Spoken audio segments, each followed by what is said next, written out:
ആപ്പിളിന്റെ latest update ആയിട്ടുള്ള iOS 27. ഈ ഒരു അപ്ഡേറ്റിനെ പറ്റി ആപ്പിൾ WWDC ഇവന്റിൽ പറഞ്ഞതും എന്നാൽ പറയാൻ വിട്ടതുമായിട്ടുള്ള ഹിഡൻ ഫീച്ചേഴ്സ് ആണ് ഇന്നത്തെ വീഡിയോയിലൂടെ ഓരോന്നായിട്ട് നമ്മൾ നോക്കുന്നത്. ഇതിൽ യൂസേഴ്സിന് ഉപകാരപ്പെടുന്ന എക്സൈറ്റിംഗ് ആയിട്ടുള്ള കിടിലൻ ഫീച്ചേഴ്സ് ആണ് കൊടുത്തിരിക്കുന്നത്. സോ എന്തൊക്കെയാണെന്ന് നോക്കാം. Without any further due, let's get start. ഇതിൽ ഏറ്റവും ആദ്യത്തേതാണ് ആപ്പിൾ ബ്രാൻഡ് ന്യൂ അല്ലെങ്കിൽ ലേറ്റസ്റ്റ് ജനറേഷൻ ഐഫോണുകൾ മാത്രമല്ല ഓൾഡർ ജനറേഷൻ ഡിവൈസ്. അതുകൊണ്ട് തന്നെ iPhone 11 മുതൽ അങ്ങോട്ട് 17 Pro Max വരെയുള്ള ഡിവൈസുകളിൽ iOS 27 സപ്പോർട്ടഡ് ആണ്. ഇതുവരെ നമ്മൾ കണ്ടിട്ടുള്ള പുതിയ അപ്ഡേറ്റ് വരുമ്പോൾ ലേറ്റസ്റ്റ് ജനറേഷൻ ഡിവൈസുകൾക്ക് കാര്യമായിട്ടുള്ള ഇംപ്രൂവ്മെന്റ്സ് ഉണ്ടാവും. പക്ഷേ ഓൾഡർ ജനറേഷൻ ഡിവൈസിൽ ഇവിടെ കാണുന്ന പോലെ 12 mini 11 സീരീസിനൊന്നും അത്ര വലിയ ഇംപ്രൂവ്മെന്റ്സ് ഉണ്ടാകത്തില്ല. പൊതുവെ പുതിയ അപ്ഡേറ്റ് ഇൻസ്റ്റാൾ ചെയ്ത് കഴിയുമ്പോൾ പെർഫോമൻസ് ഡൗൺ ഗ്രേഡ് നമുക്ക് കാണാൻ സാധിക്കും. എന്നാൽ iOS 27 വരുമ്പോൾ അങ്ങനെയല്ല കാര്യങ്ങൾ.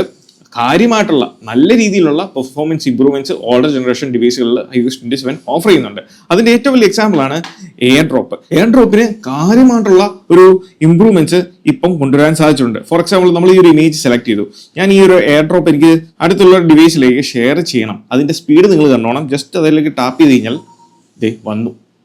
അത്ര ഫാസ്റ്റർ ആയിട്ട് തന്നെ നമുക്ക് ഇമേജ് സെൻഡ് ചെയ്യാൻ സാധിക്കും. സോ സൂപ്പർ ഫാസ്റ്റ് എന്ന് വേണമെങ്കിൽ നമുക്ക് വിളിക്കാൻ സാധിക്കും. 2, ലാൻഡ്സ്കേപ്പ് മോഡ്. സോ ഐഫോണിൽ കുറെ വർഷങ്ങൾക്ക് മുന്നേ നമുക്കറിയാം പ്ലസ് സീരീസ് ഐഫോൺ 6+, 6s+, 7+, ഇതുപോലുള്ള ഡിവൈസുകൾ ലാൻഡ്സ്കേപ്പ് മോഡ് എന്ന് പറഞ്ഞ മോഡ് ഉണ്ടായിരുന്നു. പക്ഷെ പിന്നീട് വന്ന അപ്ഡേറ്റുകളൊന്നും തന്നെ ഇത്രയും ലാർജർ ഡിസ്പ്ലേ ഉള്ള ഡിവൈസ് ഉണ്ടായിട്ട് പോലും നമുക്ക് ലാൻഡ്സ്കേപ്പ് മോഡിലേക്ക് ആപ്സ് കാണാൻ സാധിക്കില്ല. പക്ഷേ ഈ വർഷം ആപ്പിളിന്റെ നേറ്റീവ് ആപ്സിൽ, ഫോർ എക്സാമ്പിൾ മ്യൂസിക് മുതൽ പല ആപ്ലിക്കേഷനിലും ആപ്പിൾ ഇപ്പം ലാൻഡ്സ്കേപ്പ് മോഡ് കൊണ്ടുവന്നിട്ടുണ്ട്. ഫോർ എക്സാമ്പിൾ, നമ്മൾ മ്യൂസിക് ആപ്പിൽ ഇത് പ്ലേ ചെയ്യുവാണ്.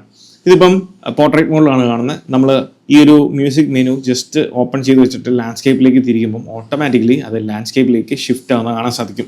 ഇതിപ്പോൾ മ്യൂസിക് ആപ്പിൽ മാത്രമല്ല, ആപ്പിളിന്റെ ഹെൽത്ത് ആപ്പിലും നമുക്ക് ഇതേ മാറ്റങ്ങൾ കാണാൻ സാധിക്കും. ഫൈൻഡ് മൈ ആപ്പിലും ഇതേ ലാൻഡ്സ്കേപ്പ് റീഡിസൈൻ ഓപ്ഷൻ ആപ്പിൾ കൊണ്ടുവന്നിട്ടുണ്ട്. ഇനി മ്യൂസിക് ആപ്പിലേക്ക് വരുമ്പോൾ മ്യൂസിക് ആപ്പിന്റെ പേജ് ചെറുതായിട്ട് ഒന്ന് ട്വീക്ക് ചെയ്തിട്ടുണ്ട്. പൂർണ്ണമായിട്ടുള്ളൊരു ചേഞ്ച് കൊണ്ടുവന്നിരിക്കുന്നത് ആർട്ടിസ്റ്റുകളുടെ ആ പേജിലേക്ക് വരുമ്പോഴാണ്. ഇപ്പം നമ്മളൊരു പേജ് എടുത്തു, ഇപ്പം ഗോ ടു ആർട്ടിസ്റ്റ് ഓപ്ഷനിലേക്ക് കൊടുത്തു കഴിഞ്ഞാൽ ഇവിടെ ഈ പേജ് സെറ്റ് ചെയ്തേക്കുന്നത് അതിന്റെ ആ ഒരു ഡിസൈൻ തന്നെ ആപ്പിൾ ചേഞ്ച് ചെയ്തിട്ടുണ്ട്.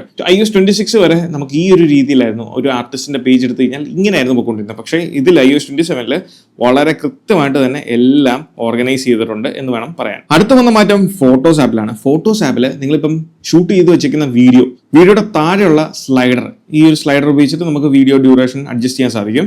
ഈ സ്ലൈഡറിനോട് ചേർന്ന് തന്നെ നിങ്ങൾക്ക് ഒരു ഐക്കൺ കാണാൻ സാധിക്കും, അതായത് ക്യാപ്ഷൻ. ആപ്പിൾ ടിവിയിൽ മൂവീസ് ഒക്കെ കാണുമ്പോൾ ഉള്ള അതേ സ്റ്റൈലിലുള്ള ക്യാപ്ഷൻസ് കാര്യങ്ങളൊക്കെ ഇനി വീഡിയോസിൽ നമുക്ക് ലഭിക്കുന്നതായിരിക്കും. കറന്റ് ഇത് US ഇംഗ്ലീഷിലാണ്. ഇംഗ്ലീഷ് ആയിരിക്കും മിക്കവാറും. ഇനി ഭാവിയിൽ മറ്റ് ലാംഗ്വേജസിലേക്കൊക്കെ ഈ ഒരു ട്രാൻസ്ലേഷൻ അല്ലെങ്കിൽ ക്യാപ്ഷൻ കാണാൻ സാധിക്കുന്നതായിരിക്കും. ഇതോടൊപ്പം തന്നെ വീഡിയോസിൽ അതിന്റെ ആനിമേഷൻ നിങ്ങൾ ശ്രദ്ധിച്ചാൽ മനസ്സിലാവും. നമ്മൾ ഈ ഒരു ഓപ്ഷനിൽ നിന്ന് ഇങ്ങോട്ട് എക്സിറ്റ് ആകുമ്പോൾ ആ ആനിമേഷൻ വളരെ സ്മൂത്ത് ആയിട്ടുള്ള ആ ലിക്വിഡ് ഒഴുകി പോകുന്ന പോലത്തെ ഒരു ആനിമേഷൻ, ഇതുപോലത്തുള്ള ആനിമേഷൻസിനെല്ലാം ആപ്പിൾ വളരെ പ്രാധാന്യം കൊടുത്തിട്ടുണ്ട്.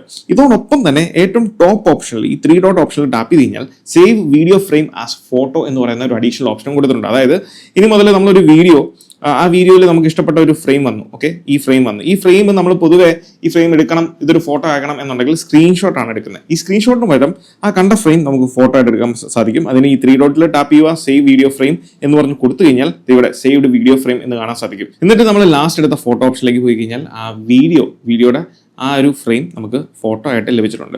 അതും ഹൈ ക്വാളിറ്റിയിൽ തന്നെയാണ്. നിങ്ങൾക്ക് ഇവിടെ കാണാം HEIF ആണ് അതിന്റെ മോഡ്. 8 MP എത്രയാണ് റെസൊല്യൂഷൻ, അതോടൊപ്പം ഇതിന്റെ സൈസും കൃത്യമായിട്ട് ഇവിടെ ഡിഫൈൻ ചെയ്തിട്ടുണ്ട്. ഇതിലെ രണ്ടാമത്തെ ഒരു ഹിഡൻ ഫീച്ചറാണ്. നമ്മൾ വർഷങ്ങളായിട്ട് കിട്ടിയിരുന്നേ കൊള്ളാം എന്ന് ആഗ്രഹിച്ചിട്ടുള്ള ഒരു ഫീച്ചറാണ്. നമ്മളിപ്പോൾ ഒരു ടെക്സ്റ്റ് ഇങ്ങനെ കോപ്പി ചെയ്തു. ഇപ്പൊ ഈ ഒരു ടെക്സ്റ്റ് ഞാനിങ്ങനെ കോപ്പി ചെയ്ത് കഴിഞ്ഞാൽ ഇത് പോകുന്നത് ക്ലിപ്പ് ബോർഡിലേക്കാണ്. മെസ്സേജ് ഓപ്പൺ ചെയ്ത് അതിലേക്ക് ടാപ്പ് ചെയ്യുമ്പോൾ നിങ്ങൾക്ക് കാണാം ആ ക്ലിപ്പ് ബോർഡിലുള്ള ടെക്സ്റ്റ്, കോപ്പി ചെയ്തേക്കുന്ന ടെക്സ്റ്റ് പേസ്റ്റ് ഫ്രം സഫാരി. ഏത് ആപ്പിൽ നിന്നാണോ നമ്മൾ ഈ ഒരു ടെക്സ്റ്റ് കോപ്പി ചെയ്തേക്കുന്നത് അതുൾപ്പെടെ നമുക്ക് ഇവിടെ താഴെ കാണാൻ സാധിക്കും.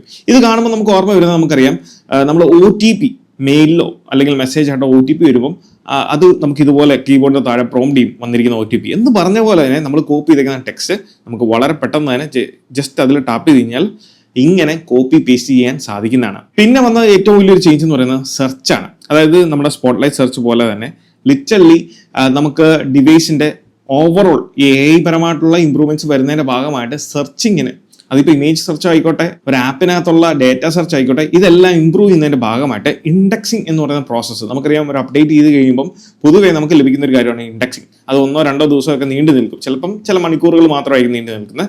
എന്നാൽ പുതിയ അപ്ഡേറ്റിൽ സെർച്ച് ഇംപ്രൂവ് ചെയ്യുന്നതിന്റെ ഭാഗമായിട്ട് സെറ്റിംഗ്സ് ഓപ്പൺ ചെയ്ത് കഴിഞ്ഞാൽ ഇതുപോലെ ഇൻഡെക്സിംഗ് ഇൻ പ്രോഗ്രസ് എന്ന് പറഞ്ഞ് വരുന്നതായിരിക്കും. സോ ഇതിൽ കൊടുത്തിട്ടുണ്ട് longer charging session help indexing go faster എന്ന് കൊടുത്തിട്ടുണ്ട്. സോ നമ്മൾ ഡിവൈസ് ചാർജ് ചെയ്യാൻ ഇട്ട് കഴിഞ്ഞാൽ ഈ ഇൻഡെക്സിനെ ഇംപ്രൂവ് ചെയ്യാൻ സാധിക്കും എന്നുള്ളതാണ് പറയുന്നത്. പിന്നെ വന്ന മാറ്റം സെറ്റിംഗ്സിൽ ഫോട്ടോ എന്ന് പറഞ്ഞ് സെർച്ച് ചെയ്ത് കഴിഞ്ഞാൽ, ഫോട്ടോസ് എന്ന് പറഞ്ഞ് സെർച്ച് ചെയ്ത് കഴിഞ്ഞാൽ നമുക്ക് ഫോട്ടോസിന്റെ സെറ്റിംഗ്സിലേക്ക് പോകാൻ സാധിക്കും. ഇതിൽ പുതിയൊരു ഫീച്ചർ ആപ്പിൾ ഇൻക്ലൂഡ് ചെയ്തിട്ടുണ്ട്. അതായത് നമ്മൾ ഫോട്ടോസ് എടുത്തു കഴിഞ്ഞ് നിങ്ങൾ ഐക്ലൗഡിലേക്കൊക്കെ ഫോട്ടോസ് ഷെയർ ചെയ്യുന്നതാണ്. ഞാനിവിടെ ഐക്ലൗഡ് ഡിസേബിൾ ചെയ്തേക്കുവാണ്. ഈ ഐക്ലൗഡ് ഫോട്ടോസ് എനേബിൾ ചെയ്ത് കഴിഞ്ഞാൽ നമുക്ക് സിങ്ക് എന്ന് പറയുന്ന ഓപ്ഷൻ വരും. ഈ സിങ്ക് ഓപ്ഷനിൽ നമുക്ക് ഇമീഡിയറ്റ് സിങ്കിങ് എന്ന് പറഞ്ഞ ഒരു ഓപ്ഷനും ആപ്പിൾ കൊടുത്തിട്ടുണ്ട്. അതായത് ഇനി മുതൽ നമ്മൾ പൊതുവെ ഫോട്ടോസും വീഡിയോസും ഒക്കെ ഐക്ലൗഡിലേക്ക് ബാക്കപ്പ് ചെയ്യുന്നത് ഒന്നെങ്കിൽ വൈഫൈ ആയിട്ട് കണക്ട് ചെയ്യുമ്പോൾ അല്ലെങ്കിൽ ഫോൺ ചാർജ് ചെയ്യാൻ ഇടുന്ന സമയത്താണ്. കാരണം നമുക്ക് അപ്പം പ്രത്യേകിച്ച് ഒന്നും ചെയ്യാനില്ല. അതുകൊണ്ട് തന്നെ ഫോൺ ഓട്ടോമാറ്റിക്കലി ബാക്ക്ഗ്രൗണ്ടിൽ ഇതുപോലുള്ള അപ്ലോഡിങ്ങും കാര്യങ്ങളൊക്കെ ചെയ്യും. സോ അത് മാനുവലി നിങ്ങൾക്ക് പെട്ടെന്ന് ഐക്ലൗഡിലേക്ക് ഫോട്ടോസ് സിങ്ക് ആകണം എന്നുണ്ടെങ്കിൽ സിങ്ക് ചെയ്യാനുള്ള ഡെഡിക്കേറ്റഡ് ഓപ്ഷൻ, ഇമീഡിയറ്റ് സിങ്ക് എന്ന് പറഞ്ഞ ഒരു ഓപ്ഷനും ആപ്പിൾ 27 കൊടുത്തിട്ടുണ്ട്. പിന്നെ വിഷ്വലി വന്ന മറ്റൊരു മേജർ ചേഞ്ച് ആണ് വിജിറ്റുകൾ. ഇപ്പൊ നമ്മൾ വിജിറ്റ് ആഡ് ചെയ്യുന്ന ഓപ്ഷനിലേക്ക് പോയി കഴിഞ്ഞാൽ നമുക്ക് പുതിയ വിജിറ്റുകളുടെ സൈസുകൾ കാണാൻ സാധിക്കും. ഇപ്പം നിലവിൽ ആപ്പിളിന്റെ ചില ഫസ്റ്റ് പാർട്ടി ആപ്ലിക്കേഷനിൽ മ്യൂസിക് എന്ന് പറഞ്ഞ് സെർച്ച് ചെയ്ത് കഴിഞ്ഞാൽ നമ്മൾ ഈ ഒരു ഓപ്ഷനിൽ പോയി കഴിഞ്ഞാൽ ലാർജർ സൈസ്, ഇതുവരെ ഉണ്ടായിരുന്ന ഈ സൈസ് ആയിരുന്നു. എന്നാൽ ഇതിലും ലാർജർ ആയിട്ടുള്ള ഒരു ഫുൾ സ്ക്രീൻ കവർ ചെയ്യുന്ന, പേജ് കവർ ചെയ്യുന്ന തരത്തിലുള്ള ലാർജർ വിജിറ്റുകൾ നമുക്ക് കാണാൻ സാധിക്കുന്നതാണ്. ഇത് ഇവിടുന്ന് തന്നെ നമുക്ക് വേണമെങ്കിൽ റീസൈസ് ചെയ്യാൻ സാധിക്കും നമ്മളുടെ ഇഷ്ടത്തിനനുസരിച്ച്. പിന്നെ വന്ന മാറ്റം സെല്ലുലാർ ഓപ്ഷനിലാണ്. സെല്ലുലാറിൽ കണക്ടിവിറ്റി അസിസ്റ്റ് എന്ന് പറഞ്ഞ ഈ ഒരു ഫീച്ചർ ആപ്പിൾ കൊണ്ടുവന്നിട്ടുണ്ട്. ഇതുവരെ ഇതിന് പകരം ഉണ്ടായിരുന്നത് വൈഫൈ അസിസ്റ്റ് എന്ന് പറഞ്ഞ ഫീച്ചറാണ്. അതായത് റേഞ്ച് കുറയുന്ന സമയത്ത് ഓട്ടോമാറ്റിക്കലി വൈഫൈ അസിസ്റ്റ് എനേബിൾ ചെയ്തിട്ടുണ്ടെങ്കിൽ വൈഫൈയിലേക്ക് സ്വിച്ച് ചെയ്യുന്ന ഫീച്ചർ ഉണ്ടായിരുന്നു. ആ ഒരു ഫീച്ചറിന്റെ റീപ്ലേസ്മെന്റ് അല്ലെങ്കിൽ അതിന്റെ ഒരു അഡ്വാൻസ് വേർഷൻ ആണ് കണക്ടിവിറ്റി അസിസ്റ്റ്. അതോടൊപ്പം തന്നെ വൈഫൈ ഓപ്ഷനിൽ പുതിയൊരു ഫീച്ചർ ആപ്പിൾ കൊണ്ടുവന്നിട്ടുണ്ട്. വൈഫൈ ഇപ്പൊ നമ്മൾ കണക്ട് ചെയ്തിരിക്കുന്ന വൈഫൈ കാണാം. കണക്ട് ചെയ്തിരിക്കുന്ന വൈഫൈയുടെ പാസ്വേഡ് ഒക്കെ ഈ ഐക്കണിൽ കൊടുത്താൽ കാണാൻ സാധിക്കുന്നതാണ്. ഇതൊക്കെ പണ്ടേ ഉള്ളതാണ്. എന്നാൽ ഇപ്പം വൈഫൈ ടൈപ്പ് എന്ന് പറയുന്ന ഒരു പുതിയ ഫീച്ചർ കൊണ്ടുവന്നിട്ടുണ്ട്. ഇതിലൂടെ നമ്മൾ കണക്ട് ചെയ്തിരിക്കുന്ന ഏത് മോഡം അല്ലെങ്കിൽ റൗട്ടർ ആണോ ആ റൗട്ടർ സപ്പോർട്ടഡ് ആയിട്ടുള്ള വൈഫൈയുടെ ടെക്നോളജി, ഇപ്പൊ വൈഫൈ 6 ആണ് ഇപ്പൊ ഞാൻ കണക്ട് ചെയ്തിരിക്കുന്നത്, ആൻഡ് അതിന്റെ ബാൻഡ് ഏതാണെന്നുള്ളതും കാണാൻ സാധിക്കും. ഇനി ആപ്പ് ഐക്കൺസിന്റെ കാര്യത്തിലേക്ക് വരുമ്പോഴും കാര്യമായിട്ടുള്ള ഒരു ഇംപ്രൂവ്മെന്റ്സ് ആപ്പിൾ iOS 26 വരുമ്പോൾ 27 കൊണ്ടുവന്നിട്ടുണ്ട്. ഫോർ എക്സാമ്പിൾ ഇവിടെ ക്യാമറ ആപ്പ് റീഡിസൈൻ ചെയ്തിട്ടുണ്ട്. വ്യക്തമായിട്ട് നിങ്ങൾക്ക് കാണാം ക്യാമറയുടെ ലെൻസിൽ ആ ലൈറ്റ് വരുന്നതിന്റെ റിഫ്ലക്ഷൻ, അതിന്റെ ആംഗിൾ ഇതിൽ വളരെ സ്ട്രെയിറ്റ് ആയിട്ടാണ് പുതിയ 27. എന്നാൽ 26 വരുമ്പോൾ ചെരിഞ്ഞാണ്, വെർട്ടിക്കലിയാണ് ആ ഒരു ആംഗിൾ പോയേക്കുന്നത്. അതോടൊപ്പം തന്നെ സെറ്റിംഗ്സിന്റെ ഐക്കണൊക്കെ നോക്കിയാൽ മനസ്സിലാവും. അതുപോലെ തന്നെ Apple Maps side by side ആ വ്യത്യാസം കാണാൻ സാധിക്കും. 27 വന്നപ്പം ആ ലിക്വിഡ് ഗ്ലാസ് എലമെന്റുകൾ കൃത്യമായിട്ട് പല ലെയേഴ്സ് ഓഫ് ലിക്വിഡ് ഗ്ലാസ് എലമെന്റുകളാണ് ഒരു ആപ്പ് ഐക്കൺ ക്രിയേറ്റ് ചെയ്യാൻ വേണ്ടി യൂസ് ചെയ്യുന്നത്. അതിൻ്റെതായിട്ടുള്ള ലൈറ്റിൽ വരുന്ന വ്യത്യാസങ്ങളൊക്കെ കൃത്യമായിട്ട് തന്നെ നമുക്ക് കാണാൻ സാധിക്കുന്നുണ്ട്. ഐക്കൺസിന്റെ എഡ്ജുകളൊക്കെ വളരെ ഷാർപ്പറാണ്, കോൺട്രാസ്റ്റ് ഉണ്ട്. എല്ലാ ഐക്കൺസിലും നല്ല ക്ലിയർ ആയിട്ട് തന്നെ നമുക്ക് കാണാൻ സാധിക്കുന്നതാണ്. ഇനി കൺട്രോൾ സെന്ററിന്റെ കാര്യത്തിലേക്ക് വരുമ്പോൾ കൺട്രോൾ സെന്റർ നമുക്ക് ചെറിയൊരു മാറ്റം ആപ്പിൾ കൊണ്ടുവന്നിട്ടുണ്ട്. ഇപ്പം ഇതുവരെ നമുക്ക് ഈ ഒരു ഫോക്കസ് മോഡിന്റെ ഐക്കൺ അഡ്ജസ്റ്റ് ചെയ്യാൻ സാധിക്കത്തില്ലായിരുന്നു. ഇപ്പൊ നമുക്ക് ഫോക്കസ് മോഡ് ഐക്കൺ അഡ്ജസ്റ്റ് ചെയ്യാം, എക്സ്പാൻഡ് ചെയ്യാം, ചെറുതാക്കാൻ സാധിക്കും. അതോടൊപ്പം തന്നെ നമുക്ക് ടൈമേഴ്സ് ഇവിടുന്ന് തന്നെ ഡൈനാമിക് കാലണ്ടറിലേക്ക് പോപ്പപ്പ് ആയി വരുന്നതായിരിക്കും. ഡൈനാമിക് കാലണ്ടറിയും നമുക്ക് അഡ്ജസ്റ്റ് ചെയ്യാൻ സാധിക്കും. പിന്നെ ഫൈൻ മൈല് ചെറിയ വ്യത്യാസങ്ങൾ ആപ്പിൾ കൊണ്ടുവന്നിട്ടുണ്ട്. ഇപ്പം ഒരു കമ്പാരിസണിൽ ഞാൻ കാണിച്ചു തരാം ക്ലിയർ ആയിട്ട്. ഇതിൽ ഏറ്റവും ആദ്യം താഴെ നമ്മുടെ ടാബ് വ്യൂ ഉണ്ടല്ലോ, അത് നിങ്ങൾ ശ്രദ്ധിച്ചാൽ മനസ്സിലാവും. പീപ്പിൾ ഡിവൈസ് ഐറ്റം മീ എന്നുള്ളതിന്റെ ആ ഗിഫ് ഐക്കൺസ് ചേഞ്ച് ചെയ്തിട്ടുണ്ട്. ആ ഡിവൈസ് ഒഴിച്ച് ബാക്കിയെല്ലാം ചേഞ്ച് ചെയ്തിട്ടുണ്ട്. ഇതിൽ മീ ഓപ്ഷനിൽ പോയിട്ട് share my location option disable ചെയ്ത് കഴിഞ്ഞാൽ നമ്മൾ ആർക്കെങ്കിലും ആയിട്ട് നമ്മളുടെ ലൊക്കേഷൻ ഷെയർ ചെയ്യുന്നുണ്ടെങ്കിൽ അവർ പോലും അറിയാതെ നമുക്ക് നമ്മുടെ ലൊക്കേഷൻ ഹൈഡ് ചെയ്യാൻ സാധിക്കും. എന്നാൽ previously 26 share my option disable ചെയ്ത് കഴിഞ്ഞാൽ ലൊക്കേഷൻ ഷെയറിംഗ് മൊത്തത്തിൽ അങ്ങ് ഡിസേബിൾ ആകത്തുള്ളൂ. ഇനി ഐറ്റംസ് ഓപ്ഷനിൽ വന്നാലും അതേ ചേഞ്ചുകൾ കാണാൻ സാധിക്കും. ഇപ്പൊ ഇവിടെ ഐറ്റം ഓപ്ഷനിൽ ടാപ്പ് ചെയ്ത് കഴിഞ്ഞാൽ ആ ഒരു പുതിയ പേജ് ഓപ്പൺ ആയി വരുവാണ്. എന്നാൽ ഈ ഓപ്ഷനിൽ ടാപ്പ് ചെയ്ത് കഴിഞ്ഞാൽ വേറൊരു ചെറിയ സ്ക്രീൻ പോപ്പപ്പ് ആയി താഴേക്ക് വരും. അവിടുന്ന് ഈ പേജിലേക്ക് പോകണമെന്നുണ്ടെങ്കിൽ ഈ 3 ഡോട്ട് ഓപ്ഷനിൽ ടാപ്പ് ചെയ്താൽ മാത്രമേ ഉള്ളൂ ഇങ്ങനൊരു പേജിലേക്ക് പോകത്തുള്ളൂ. ഇതേ വ്യത്യാസങ്ങൾ നമുക്ക് ലിറ്ററലി എല്ലായിടത്തും കാണാം. ഡിവൈസിന്റെ ഓപ്ഷനിൽ പോയാലും ആപ്പിൾ വാച്ച് ടാപ്പ് ചെയ്ത് കഴിഞ്ഞാൽ നമുക്ക് ആ ഒരു പേജ് ഓപ്പൺ ആയി വരുന്ന വ്യത്യാസം കാണാൻ സാധിക്കുന്നതാണ്. പിന്നെ വന്ന മാറ്റം വലിയൊരു ചേഞ്ച് എന്ന് പറയുന്നത് സഫാരിയിലാണ്. സഫാരിയിൽ നമ്മളിപ്പം ഫിഫ വേൾഡ് കപ്പ് ഒക്കെ തുടങ്ങുവാണ്.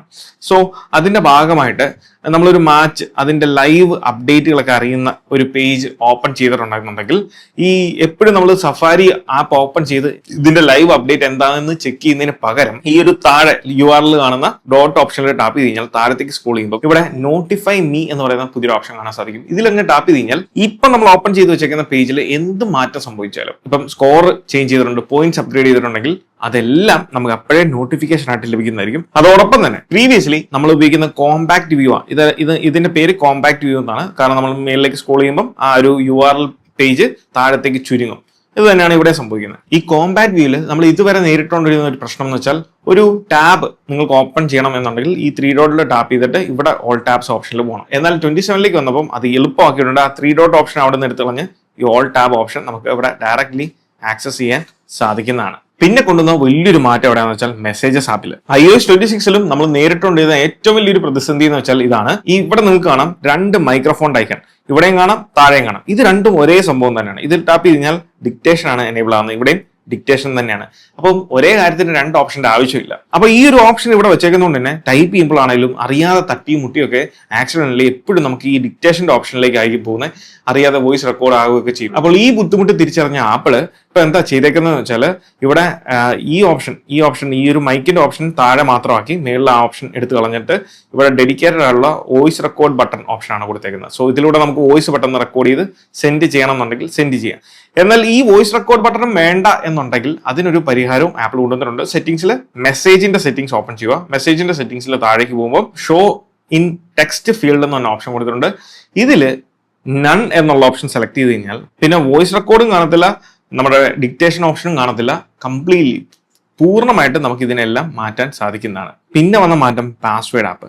സോ പാസ്വേഡ് ആപ്പ് കാര്യമായിട്ട് തന്നെ ആപ്പിൾ ട്രീറ്റ് ചെയ്തിട്ടുണ്ട്. ഇതിൽ ആഡ് ചെയ്തേക്കുന്ന അക്കൗണ്ടുകളുടെ കോംപ്രമൈസ്ഡ് ആയിട്ടുള്ള പാസ്വേഡ്, അതായത് ഒന്നിലധികം തവണ നമ്മൾ റീയൂസ് ചെയ്ത പാസ്വേഡോ അല്ലെങ്കിൽ നമുക്ക് വളരെ ഈസിലി ക്രാക്ക് ചെയ്യാൻ സാധിക്കുന്ന തരത്തിലുള്ള കോംപ്രമൈസ്ഡ് ആയിട്ടുള്ള പാസ്വേഡോ ഉണ്ട് എന്നുണ്ടെങ്കിൽ ഇനി ഒന്നും നോക്കണ്ട, നമ്മൾ ഓരോ ഓപ്ഷനും എടുത്തെടുത്ത് പോയി പാസ്വേഡ് ചേഞ്ച് ചെയ്യുന്നതിന് പകരം ഓട്ടോമാറ്റിക്കലി നമ്മൾ കോംപ്രമൈസ്ഡ് ആയിട്ടുള്ള പാസ്വേഡുകളെ ഫിക്സ് ചെയ്യാൻ സാധിക്കും. ആൻഡ് പുതിയ സ്ട്രോങ് പാസ്വേഡുകൾ ഈ പാസ്വേഡ് ആപ്പിന് തന്നെ ക്രിയേറ്റ് ചെയ്ത് അതിൽ സേവ് ചെയ്യാൻ സാധിക്കുന്നതാണ്. ഏതൊക്കെ അക്കൗണ്ടുകൾക്ക് പാസ്വേഡ് ഫിക്സ് ചെയ്യണം എന്നുള്ളതിന്റെ ഓപ്ഷനാണ് വന്നിരിക്കുന്നത്. അതിൽ റീയൂസ് പാസ്വേഡ് എന്ന് പറഞ്ഞ് കൊടുത്തിട്ടുണ്ട്. സോ ഇതെല്ലാം ഫിക്സ് ചെയ്ത് വളരെ സ്ട്രോങ്ങർ ആയിട്ടുള്ള പാസ്വേഡ് ക്രിയേറ്റ് ചെയ്ത് സേവ് ചെയ്യുന്നതായിരിക്കും. അതോടൊപ്പം തന്നെ ക്യാമറ ആപ്പിനകത്ത് കുറച്ച് മാറ്റങ്ങൾ ആപ്പിൾ കൊണ്ടുവന്നിട്ടുണ്ട്. സൈഡ് ബൈ സൈഡ് കമ്പാരിസണിൽ നിങ്ങൾക്ക് അത് വ്യക്തമായിട്ട് മനസ്സിലാവും. വളരെ സ്മൂത്ത് ആയിട്ടുള്ള ഈ ഒരു സൂമിങ് ട്രാൻസിഷൻ ആണ് ഏറ്റവും ആദ്യം എടുത്ത് പറയേണ്ടത്. വളരെ സ്മൂത്ത് ആണ് എന്ന് വേണം പറയാൻ സാധിക്കും. 2, ഇതുവരെ താഴെ നിന്ന് ഇങ്ങനെ മേലിലേക്ക് സ്പൈഡ് ചെയ്യുമ്പോഴാണ് നമുക്ക് മെനൂസ് എല്ലാം, ഫോട്ടോസിന്റെ മെനൂസ് എല്ലാം കാണാൻ സാധിക്കുന്നതെങ്കിൽ പുതിയ അപ്ഡേറ്റിൽ ഇവിടെ ഡെഡിക്കേറ്റഡ് ആയിട്ടുള്ള ഒരു ഓപ്ഷൻ കൊടുത്തിട്ടുണ്ട്. ഇതിലൂടെ നമുക്ക് മെനൂസ് എല്ലാം തന്നെ ഓൾമോസ്റ്റ് എല്ലാ ഫീച്ചേഴ്സും നമുക്ക് ഇവിടെ നിന്ന് ആക്സസ് ചെയ്യാൻ സാധിക്കും. ഫോർമാറ്റുകൾ ചേഞ്ച് ചെയ്യണമെങ്കിൽ അത് ചേഞ്ച് ചെയ്യാൻ സാധിക്കും.